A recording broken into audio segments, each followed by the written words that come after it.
सिंधिया एक कदीम ज़बान है जो पाकिस्तान के सिंध सूबे में बोली जाती है। इसकी जड़ें तारीख में बहुत गहरी हैं। शवाहिद बताते हैं कि यह ज़बान सलाम के आने से पहले भी यहाँ मौजूद थी। सिंधी के पासा एक शानदार अदबी वर्सा है जो अस्की शायरी, नसर और लोक कहानियों में नजर आता है, जो नस्ल दर नस्ल मुंतकिल होती रही है। यह ज़बान सल्तनतों के अरूज उज़्वाले की गवाह रही है और अनासरात ने इसके अर्तका पर अपना निशान छोड़ा। सोमरों और समनों की हुकूमत से लेकर मुगलावर अंग्रेजों के दौर तक सिंधी ज़बान में कई लसानियत बदीलियां आई हैं, जिससे इसका ज़ख़ीर हालफाजा और साख्तमाल अमाला हुई है। अनबिरुनिया सरात के बावजूद सिंधी ने अपनी मुनफरद शनाख्त बरकरार रखी है।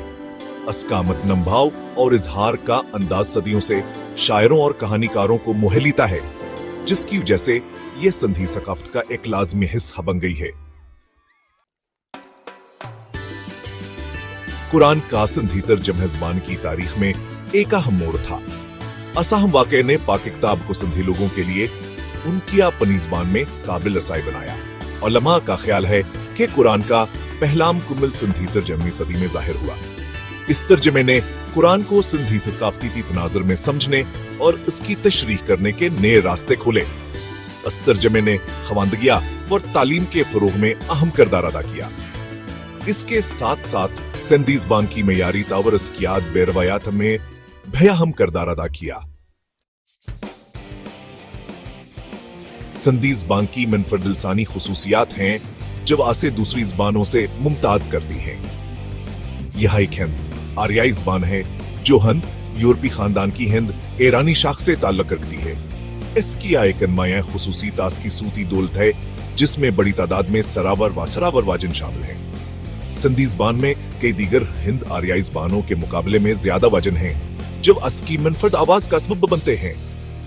एक और अहम खुसूसी तास का लचकदार लफ्जी तरतीब है, जबकि ज्यादातर हिंद आर्याई ज़बानें फ़ेल, मफ़ऊल, फ़ाल की बनावट पर अमल करती हैं। सिंधी में इसमें तब्दीली की गुंजाइश है, जो इसकी इज़हार की सलाहियत में इजाफा करती है। मौजूद हदूर में सिंधी ज़बान को चैलेंजेस और मौक़े का सामना है।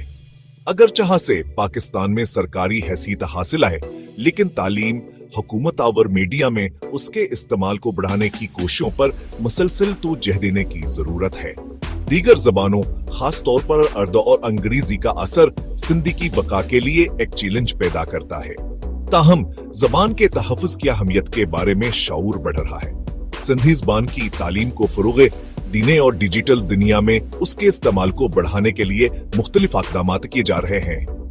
सिंधी का मुस्तकबिल सिंधी बरादरी, लिसानियात के माहिरीना और पॉलिसी साजों की मुश्तरका कोशिशों पर मुनहसर है, ताकि जदीद दुनिया में इसके मुसलसल तरक्या और फरोग़ को यकीनी बनाया जा सके।